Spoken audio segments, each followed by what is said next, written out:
Quba rayon İcra Hakimiyyətinin başçısı İlqar Mahmudov Qəsriyəş kəndi inzibati ərazi dairəsi üzrə vətəndaşların səyyar qəbulunu keçirib. Qəbulda Quba rayon prokuroru, Səfərbərlik və Hərbi xidmətə çağırış üzrə Dövlət Xidmətinin rayon şöbəsinin rəisi, Quba rayon Ağsaqqallar Şurasının sədri, rayonun bütün idarə, müəssisə və təşkilatlarının rəhbərləri iştirak edib. Səyyar qəbul zamanı rayon İcra Hakimiyyətinin başçısı tərəfindən Prezident İlham Əliyevin rəhbərliyi ilə ölkəmizdə, eləcə də rayonumuzda görülmüş işlər barədə kənd sakinləri ətraflı bilgiləndirilib. Vətəndaşlar tərəfindən qaldırılan məsələlərin həlli məqsədi ilə aidiyyatı şəxslərə yerindəcə lazımi tapşırıqlar verilib.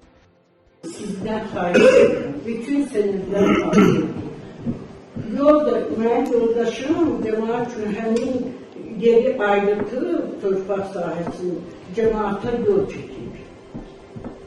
Həmin mənim sahəmdən.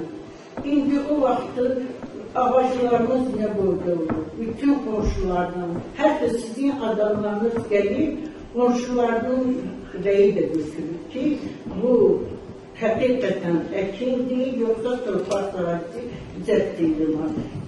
Mən sizdən xahiş edirəm, bütün sənədlər hazırdır, sizin bir rəyiniz var. Baş üstə. Allah can sağlığı. Nədir xanımın? Ana məsələsi nədir? Elə eyni şeydir. Daşınmada gedir, bəli. Aktivlikdə buradan olmalıdır. Daşınmazdan yoxlamışsınız? Bəli, gəlir. Nə qədər yer? Meydanı gəlir. 10 saat, 11 saat. Həmən məsələdir. Baş üstə. Allah canınızı sağ olsun.